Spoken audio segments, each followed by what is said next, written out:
The second type of fear is where there's a sense of awe, of wonder. And this happens when you step out of your comfort zone. So if you're able to reframe that fear as this is an opportunity, it's a stepping stone to my next level, then that will really help you, because everybody alive has fear as long as they live.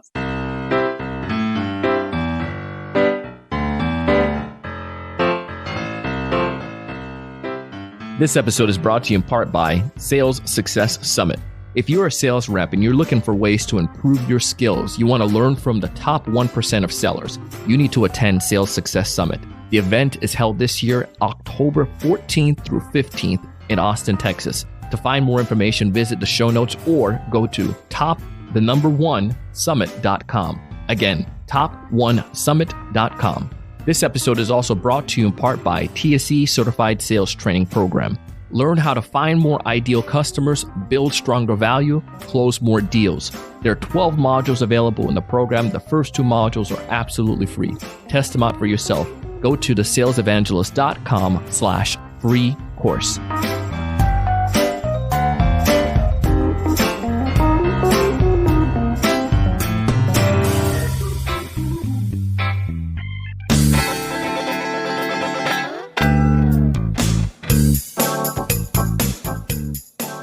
Hey, everyone. Welcome to another great episode of the Sales Evangelist podcast. I'm your host, Donald Kelly, the Sales Evangelist, and I'm so excited for another great episode. I am so excited to be here with you today, and I have a very special guest. Her name is Judy Robinett. Judy has been profiled in Fast Company, Forbes, Vogue, CNN, Bloomberg, Business Week as a sterling example of the new breed of super connectors who use their experience and network to accelerate, grow, and enhance profitability. Judy has a lot of experience working with and helping startups. She has multiple books. One of them is actually about networking and how you can be successful with that and how that can help your career and your life. But also, Judy has a book that just came out this April about cracking the funding code. And that's what we're going to dissect today, because no matter what you're doing, even if you're a sales rep, the principles that come in play when you're presenting and pitching an idea to a venture capitalist also can apply to pitching an idea to a CEO. Listen to this information and see how you can take this stuff and crack the funding code and help your business.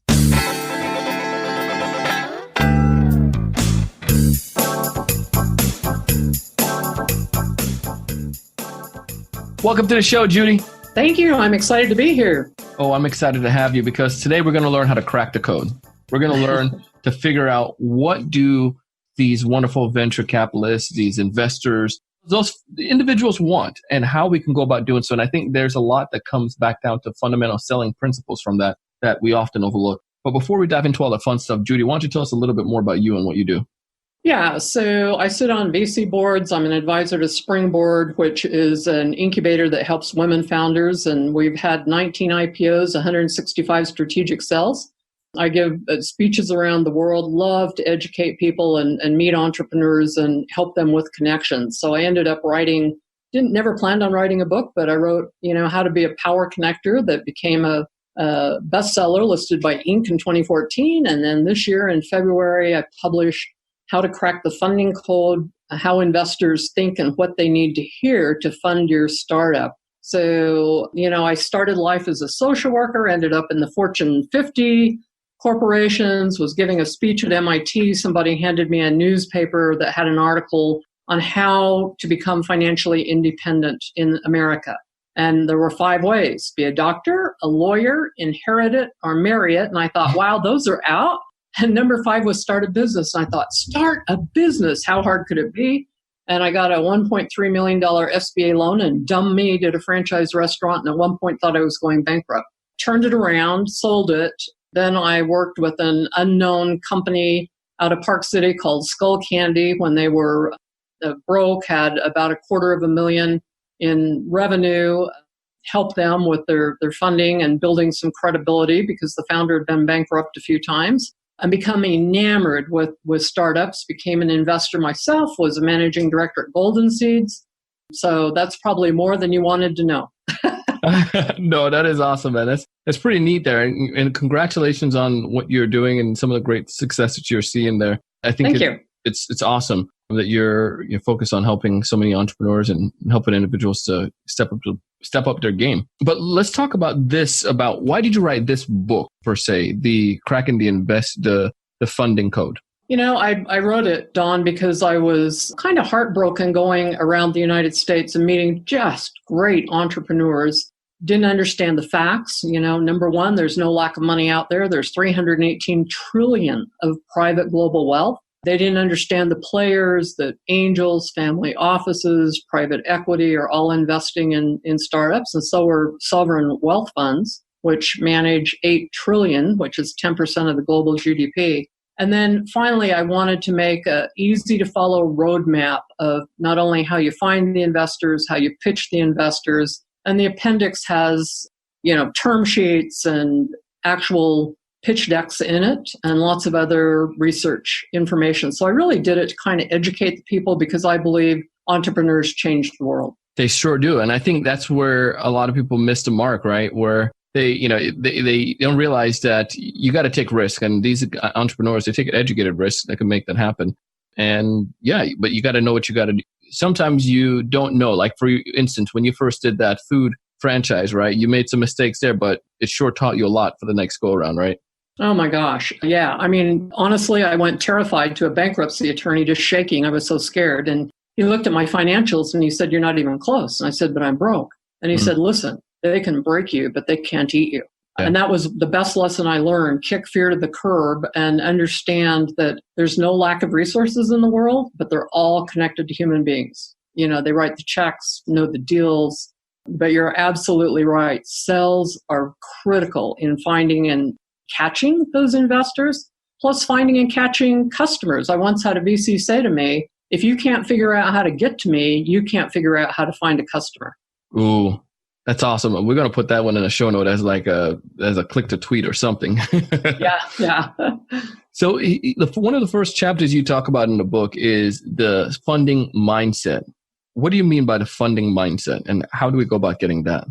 Yeah. So Howard Stevenson, who was known as the Lion of Entrepreneurism at Harvard, recently retired, but he wrote this great little book on how to be an angel investor. And he talked about how you can set yourself apart from everybody else. And so the first one is to be perceived as a high potential startup, is to be clear on your exit strategy and what comparables may be, because investors want their money back. And then second, mitigate risk as viewed by the investor. So I often have startups put some high-powered people on their advisory board so it will lend credibility. This is especially true if you're a new startup CEO and haven't done it before. And in the VC investing world, people talk about adult supervision, and it's absolutely critical because it takes a team, and you want people who have deep industry expertise, can open doors to money, to media, to different, hiring, recruiting, different resources that you might need. So it's not just like, because I think sometimes when people think about like getting funding or going to an investor, it's really just like I am good. I raised this amazing thing. Now let me get investors. But from what I'm hearing, from what you're sharing, it's bringing that mindset way before you even think about the idea of getting investors. Am I off on that?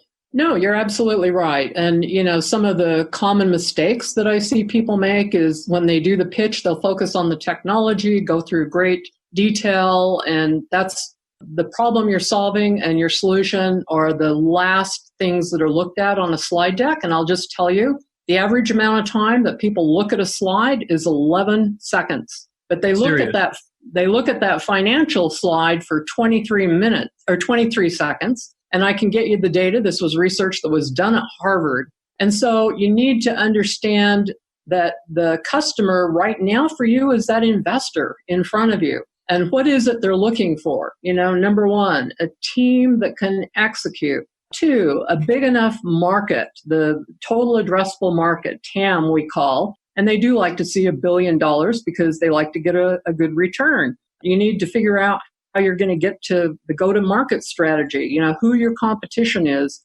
certainly information about your team and your advisory board. And I can share some articles in the show notes that will address these. Oh, yeah, for sure. We'll definitely link back to those then.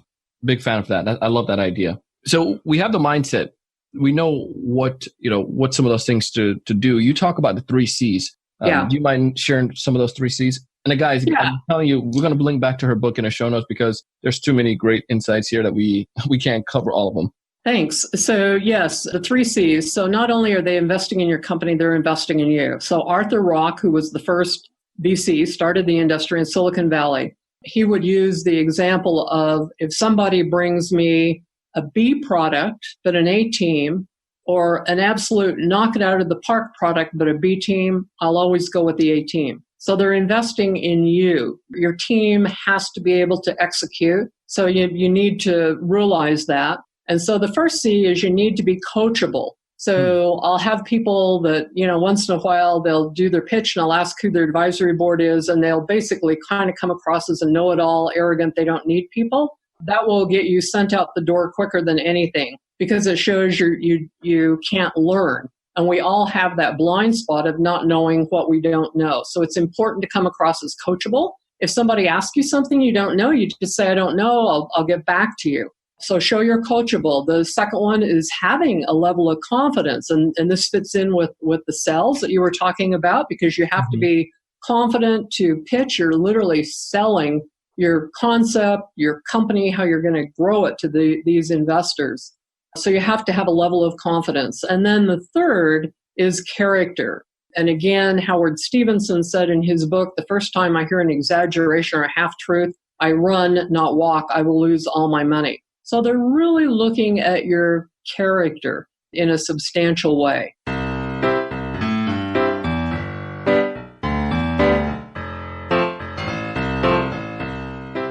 Hey, I know it's going pretty well, but we're going to take a quick break. And when we get back, Judy's going to continue to share with us what we can do to crack the funding code, as well as how this can help us as sales rep present to our prospect and crack their wallets as well. You're listening to the Sales Evangelist Podcast, and I'm your host, Donald Kelly, the Sales Evangelist.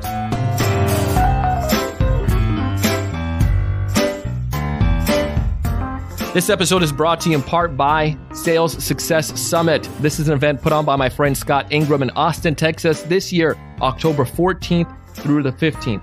Scott has a podcast where he interviews some of the most successful sales reps in the entire country. These sales reps are the top 1%ers, and it's cool to figure out and to hear from them what makes them in this top echelon of sales reps. The conference is really unique too. You get a chance to interact and network and learn. One of the attendees last year, name is James Chrisman. Now here's what James did. He built a network at the event. He worked for a small company in Chicago and then turned around, landing a job at Teradata in San Diego just because of going to the event. Fast forward to today, just finished up his first full year, and guess what? He closed his first multi-six-figure commission deal. You can't make this stuff up. I highly recommend you check out the event. Find all the details in the show notes or go to top1summit.com. Again, top1summit.com.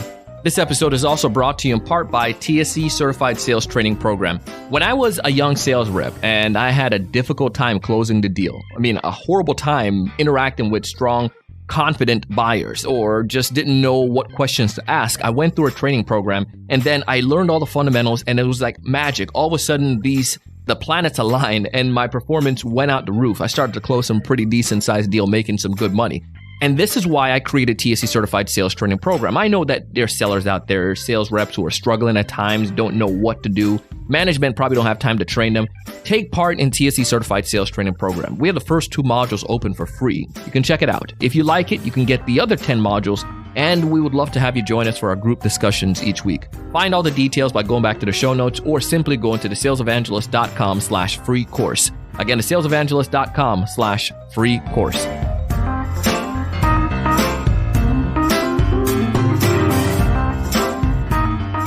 Hey, we're back, and we're going to pick up where we left off, and Judy's going to continue to share with you what you can do and what I could do on a day-to-day basis to build strong relationships, crack this funding code, and also to help our businesses to crack into bigger deals.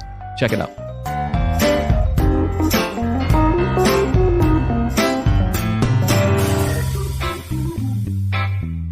Go back to that idea of being coachable, and I think that applies to anything in our lives, right? Absolutely. If you just, I was talking to a friend the other day, and one of the things we talked about was that the moment that we say that we don't need more information is the moment, or is the moment that we are damned, so to speak, or we stop progressing. We can't grow anymore. If I'm a sales rep and say I don't need to read any books, I've been selling for 10 years, then I'm stuck. I'm done. If I've been an entrepreneur, I've been running all these other companies, I don't need any more advice, then again, that's the moment I stop growing. I have to make sure that I tap into smart people. And I love what you shared at the very beginning, like getting investors from, or getting people on your board. And I think that's where I've seen small businesses fall short, where they don't get a board of advisors or trusted advisors that they can pick the brains, people who have done it. Because they think I can do this by myself. I've learned about Mark Zuckerberg and all that stuff. Like, those are anomalies, and all of those people still have people around them. So if you think you can do it by yourself, good luck. Yeah. Yeah. And actually, CB Insights, which is one of the places I go to look for comparables and exits, along with PitchBook, and those resources are free, and I'll share those, did what they called a post-mortem of 101 startups. And one of the problems was the inability to learn and pivot. So Clayton Christensen, who is 20-year expert at Harvard on innovation, says 75% of startups pivot. And this even happens in life sciences. I mean, Viagra started out, not being the pill for what it is today. But guess what? The nurses noticed the side effect. The same things happened with Post-it notes, with any number of things, even Facebook. So everybody, you have to be able to be open to finding out, what it is you don't know, because that's the point that kills you. And there's a wonderful researcher, and they have a graphic called the Johari window. And it's, who do I open up to? Who knows me? And there's one of those blocks out of the 4 that is what other people see that you don't see. And certainly there's a block where you keep confidential things to yourself. That's the most dangerous one. And I just read a great book. I was at the UN blockchain conference, and also meeting with Intel's VC and SAP.io, which is their startup group in New York. And I picked up this great little book, and I'll share that in the show notes as well. And it basically talks about your obstacle is the gift. And that really is true. And basically run towards that obstacle, much like David ran towards Goliath. And I tell people, every time you have a vision, Goliath always shows up. So you have to be able to learn and pivot. Very interesting on that. I like that part. David, David ran towards Goliath. You got to go tackle that problem. Interesting though, like I feel like sometimes that we tend to we tend to want to be the ostrich, just put our head in the ground. Yeah. And a matter of fact, in Hebrew, there's 2 words that mean fear. And the first one is exactly what you're describing, where you're panicked and terrified. And this, honestly, Don, is when I go to my cave with dark chocolate. Turn off the cell phone. But the second type of fear is where there's a sense of awe, of wonder. And this happens when you step out of your comfort zone. So if you're able to reframe that fear as this is an opportunity, it's a stepping stone to my next level, then that will really help you, because everybody alive has fear as long as they live. So, it's learning to deal with fear. Yeah, that's amazing. Amazing that those, we tend as human beings think that it's a bad thing, but in actuality, those are some of the greatest lessons, right? When you just tackle those. I've seen the best improvements because I used to hate videos. When I did more videos, it helped my business. So I was like, okay, tackle the fear. I want to talk about a couple more things before we go. And guys, this is going in the book. There are 3 parts that you can see. That actually there's 5 parts when you all said and done. 4 parts, right? You have 4 parts here. But the one of the things that I liked, and I wanted to have you share some insights with me, was network your way to the right investors. Would you be willing to share some thoughts on that? Because I know salespeople think about networking all the time. Yeah. So, it's absolutely critical to get in the right room. And what I find is, I met a founder out of Park City who had tried to get her company funded for several years in Salt Lake. And I told her she had 2 problems. Number one, she was a woman and she wasn't Mormon, which is the predominant group. And I can say that because I'm Mormon. And I took her to Boston and to San Francisco, got her $500,000, and she sold her company for millions. She was in the wrong room. So there's very specific different groups of investors. First, you start with your family, friends, usually your credit cards. And then you usually move up to the angel investor, your seed round. There are 400 angel groups across the United States. There is no lack of money, 317 trillion in private global wealth. We're now seeing even the governmental funds, the sovereign wealth funds, investing in startups and syndicating, which is working with family offices, then down to VCs, corporate VCs. Almost every corporation has a VC, and then angel investors. So it's important to understand which group to go to. You can Google angel groups in Idaho, where I live, and they're everywhere. You can find them at pitch events. You can certainly go to the top attorneys, bankers, lawyers that work with startups. And I teach people what I call my 2 golden questions. You explain what it is you're doing, and then you ask number 1, what other ideas do you have for me? And then number 2, who else do you know I should talk to? Because on average, people know about 600 to 1,000 people, but you don't need tons and tons of people. You need the right people to get in the right room. And so asking those questions is good. A good way to build your network, regardless of where you are, fundraising or with your career, is find your way to private curated events. Like this past week, I was at the United Nations to a blockchain conference. I've been at fintech conferences at the White House. This all happened because I networked and I let people know what I was doing and ask, what other ideas? Who else do you know I should talk to? And what you find is most people on the planet are happy to help, but you have to learn to ask. And this is particularly difficult if you were raised lower to middle class, where most of us were taught, keep your head down, get a great degree, work hard, don't ask for help, people will notice. And I discovered very quickly in the corporate world, people didn't notice. And research also shows out of Denmark that 5% of people in any corporation or organization are the true influencers and kind of power brokers. And those are the people you need to get to know. So true. Man, I really wish we can go back and just keep going through this. Guys, I highly recommend you go back and check out the book, find all the information in the show notes.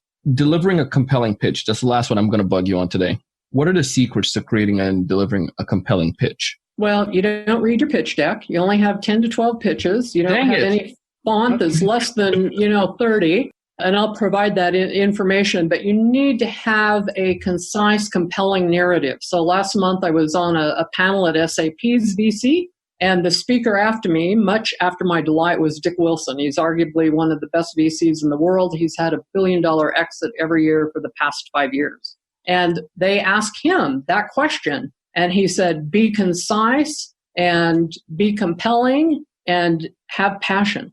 And so you want to get the second date. So you don't have to go through all the details or all the financials, because your job is to get the second date, and you want those people to be interested and start doing due diligence with you. So that compelling narrative. There's a great guy out of California named John Livesey, who's known as the pitch deck guru. I many times send people to him to help with that story. And he came out of Condé Nast as a top sales guy, and helps craft the story and can also help with the pitch deck. Hey, this is like straight up, again, what you're talking about early on. We're getting access to resources here. So folks out there shouldn't be any excuses. You need to take advantage of it and try it. Yeah. And by the way, many of the stats that tell you the majority of startups fail are inaccurate, because they've gotten data from like the SBA. The company could have been sold, changed hands, any number of things. Hard research shows it's about 50%. And the 50% that fail, aren't willing to learn. They've not really made a good estimate of the market. There's a professor at Harvard that says, job one is to figure out if the market's real. And one of the Y Combinator founders, Phil Graham, that I really admire, said there's only 2 reasons a startup fails. Number 1 is lack of a customer. Number 2 is lack of sales. And I'll end by saying one of the Dropbox founders, when he started, he said he knew nothing about sales, engineering, product development. He went on Amazon and got the top 3 books in each of those areas and an advisory board. So, you don't have to be brilliant, smarter than anybody else. That's so true. Love it. If there's one major takeaway you want folks to leave this session with, what's that one major piece of advice, Judy? Use those 2 golden questions and start reaching out to strangers. I mean, I've met billionaires hiking on the trails, and stranger danger is a fallacy. It worked really good when you're a child, but as an adult, you need to reach out, because you can be absolutely amazed who knows someone. So I gave a speech in New York a couple of months ago on Black women in tech. And the number one question is, where can I find an investor? And I raised my hand and said, anybody out here that knows an angel, a venture capitalist, a family office? A third of the hands went up. And the lady who asked jaw dropped. And so people with money really are everywhere. There are 42 million millionaires. 42 million millionaires. Yes. All right. So the answer's kind of clear there, what we need to do. Open your mouth. Yes. Ask. Ask and it shall be given, as the Bible says. And that really is true. And, I was shy and bullied as a kid. And it took me a long time to figure out if you're alive, you've got a problem. And your problem is somebody else's solution. So, the angels and family offices are madly looking for a good deal. They need to deploy their money because they don't want it in a CD or in a bank account. So they're looking for you. Yeah. And the entrepreneurs are looking for them.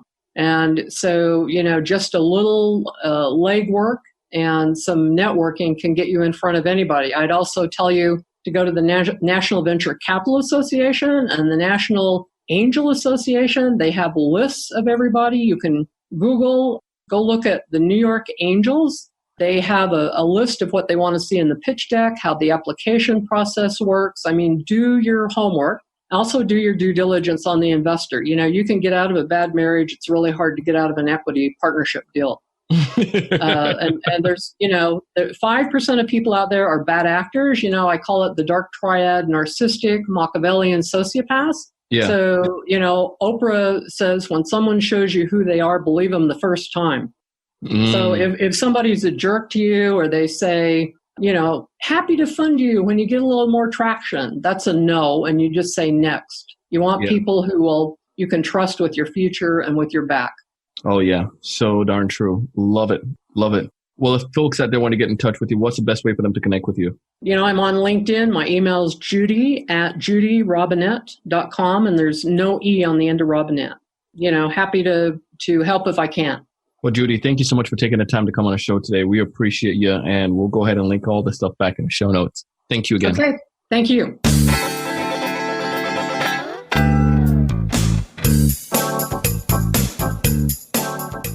I'm telling you, Judy is a class act. This lady is one of a kind, brings so much value. She's so connected. I mean, even after we got done with our interview, she went ahead and introduced me to somebody else and connected me with them, and they came on our podcast. She's just one of those individuals that gives and gives and gives and gives, and I want to give as much as I can to help her because she's taught me some great principles. And I want you guys to be able to learn from Judy as well. So go back into the show notes, connect with her via LinkedIn, connect with her website. We have all the information there. If you're listening on Apple Podcasts, simply swipe up on a cover art and you can find all the goodies right there. Tell Judy you heard her on the Sales Evangelist podcast, and I know she'll be super excited. While you're there in the show notes, check out Sales Success Summit. That's Scott's Ingram event, October 14th through the 15th this year. It's where the top 1%ers of sales are going to gather and share their secrets, their insights, what has worked for them, what made them so successful. I want you guys to be able to attend, find all the information in the show notes. It's in Austin, Texas. Also, check out TSE Certified Sales Training Program. Come and test it out. The first 2 modules are open, absolutely free, and I would love for you to join. And when you do, you'll get access to our community and be a part of our network and join us for our group calls. I share stuff like this. I bring folks like Judy on the podcast because I want to help. I want you to be able to find more ideal customers. I want you to build stronger value. I want you to close more deals, but most importantly is to go out each and every single day and do big things.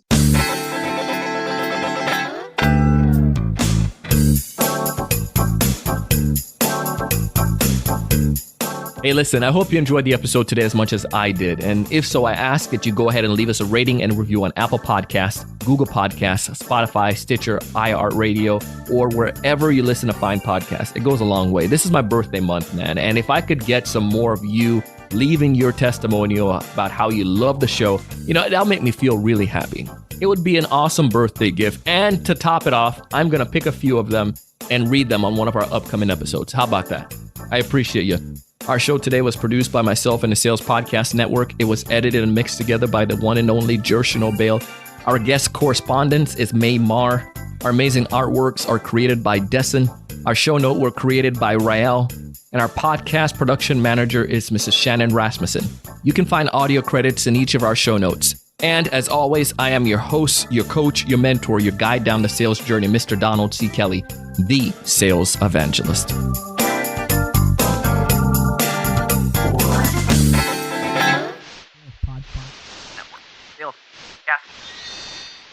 Sales Podcast Network.